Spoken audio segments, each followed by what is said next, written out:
What was the most gut-wrenching thing your parents did to you? My parents never really wanted kids. I was an only child and pretty much an accidental pregnancy from what relatives have told me. My childhood was initially good, but after I started growing out of the cute and adorable phase, my parents were less inclined to spend time with me. They both worked and had their own business that they started together. That business was their life, and I always came second to it. Any other close family members lived states away, and I barely knew anything about them until I was an adult. So, I had no other family around my entire childhood. I was practically raised by TV and my school teachers. My own birthdays, by the time I became a teenager, were often spent without my parents as they just give me some money and tell me to go out and buy whatever I wanted. It was more or less the same with Christmas and sometimes even back to school shopping.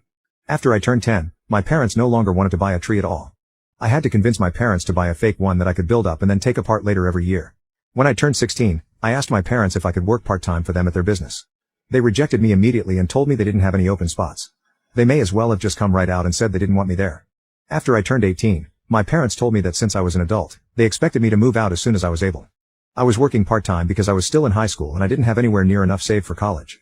Not long after high school ended, my parents told me to pack up and move out. They got an official eviction notice that gave me 30 days and everything. They didn't even help me move. I had to get help from a friend's dad who owns a truck. I ended up renting a cramped apartment and working retail. I had no real-life experience and no time for college. After just a few months, I got fired because my manager legitimately had it out for me and wrote me up for the stupidest things. I ended up going broke pretty fast because I was terrible at managing my own money and couldn't find steady employment. So I lost my apartment. I went back to my parents begging for help, but they refused to take me in. Not even for a little while to get back on my feet. I ended up homeless and living out of a tent in someone's backyard during the winter. My friends had all moved on to college, some in other states, and I was just a broke kid taking whatever work I could to stay alive. My salvation came when one of the neighbors of my parents found out I was living out of a tent and offered to take me in for a little while so I wouldn't freeze. She helped me badger my parents into telling me how to get in touch with the other members of my estranged family. My parents did not want to tell us at all. My guess is it was out of fear of being judged for throwing their son out the way they did. Eventually, they coughed up the info and gave me a list of contact details. Then they told me not to bother them ever again. Thankfully, I was able to call my grandparents from my father's side of the family. They were very surprised and happy to hear from me because they hadn't seen me since I was an infant. After learning about my situation, my grandparents flew me over to live with them as soon as they could. They basically adopted me. My parents didn't even see me off at the airport despite being invited to. I had zero contact with them for pretty much a decade. My grandparents said they despised my parents for treating me so poorly and legally disowned them by striking them from their wills. I'm told my parents were not happy to hear that. However, I figured it didn't really matter because they were plenty well off and didn't need anything from my grandparents. How wrong that statement turned out to be. After about a year of living with my grandparents, I was able to afford community college. I got an associate's degree, got a decent job, and eventually, my grandparents offered to sell me their house so they could retire to Arizona. My grandma wanted to live in a warmer climate as the cold winter was getting harder and harder on her health every year. I was sad to see them go, but I happily bought the house. They sold it to me for 1/3 of its value and I'll have it paid off in a few more years. My position at the time forced me to go away on the road periodically. As a result, I can end up away from home for weeks at a time. One day, in late 2020, I came home after being away for over 2 weeks. Upon arrival, I found a large white van I did not recognize in my driveway. I was getting ready to call the police when I noticed the van had the logo from my parents' business on the side of it. All I felt was dread. My parents had broken in somehow and were living out of my home. On top of that, they had the nerve to greet me like we were buddy-buddy the moment I walked in. I told them to get the hell out, but they refused because it was Grandma and Grandpa's house. I said it wasn't their house anymore since they'd sold it to me when they retired. I told them they'd have known that if they were in any way involved in my life. But they threw me to the wolves 10 years prior with no life experience. We argued, and they refused to leave. My father told me it was his parents' house first and that meant he and my mother had the right to live there if they wanted. I walked right into my bedroom, locked the door, and called the police.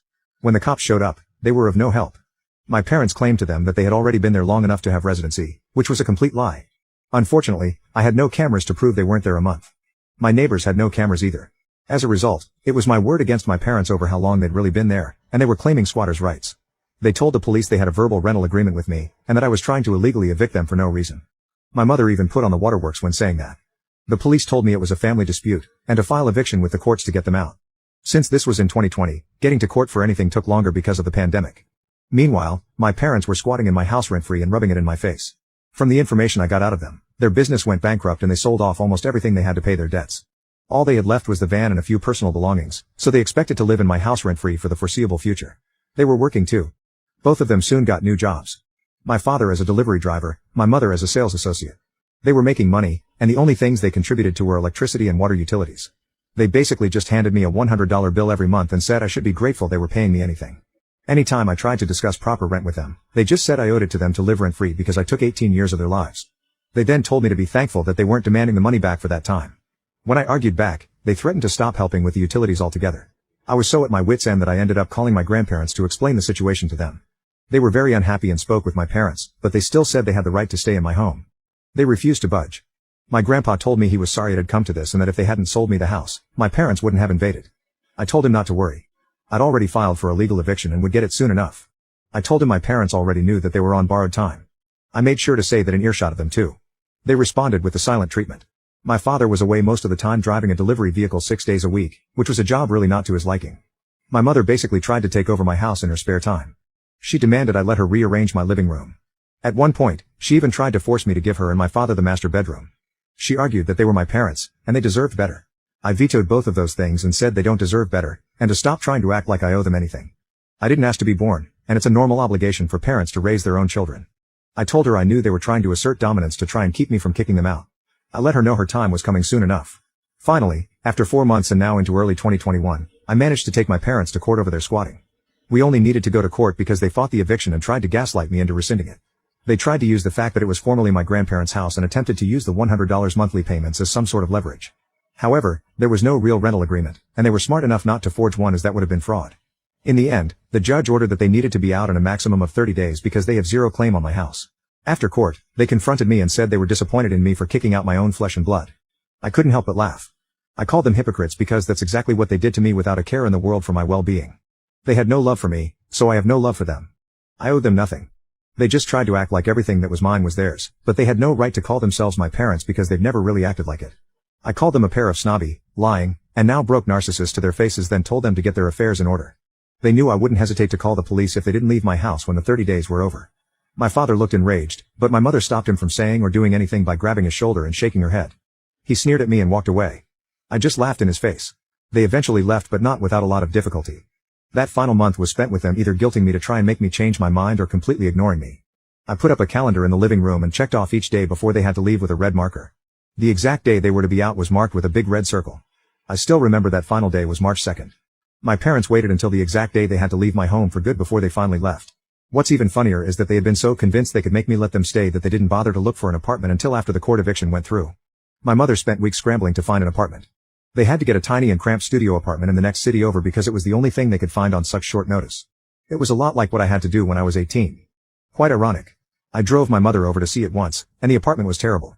The walls were baby barf green, and the carpet looked like it was 20 years old. The only window just had a view of a brick wall outside, and there was no dishwasher. The stove was the smallest one I'd ever seen, the toilet looked like it needed to be replaced, and the walls also did little to stop noise from neighbors. There were already 2 people loudly fighting in the adjacent apartment while we were there. My mother went out of her way to give me sad eyes the whole time. She tried dropping hints that I should be feeling guilty for reducing them to live in such a place. I just acted oblivious to it all until she finally stopped. They signed the lease right away and moved what little stuff they had into the apartment over the weekend. They also ended up demanding the queen-size bed, dresser, and flat-screen TV from my guest room. I told them to just take the damn things because I no longer wanted them in the house after they spent 5 months sleeping in that room. They looked at me like I was treating them as though they were diseased and demanded nothing more. The moment they had to leave for good, I started changing the locks on all exterior doors. All their stuff was at the apartment, and they'd spent their last night in my guest room. When the move was finally over, they watched me start ripping the old lock off the front door as they were getting into the van. They said nothing, I said nothing. They just sat and watched me for a while until I had the new doorknob on. Then they finally left. I breathed a massive sigh of relief the second that van went down the road. I figured karma had finally come for them, and they could live under a rock for all I cared. But nope, my grandparents heard from them recently. They'd called them to brag about having a new business similar to their old one in the same state I'm living in now. Unfortunately, they are basically on track to being right back to where they used to be in life prior to the pandemic.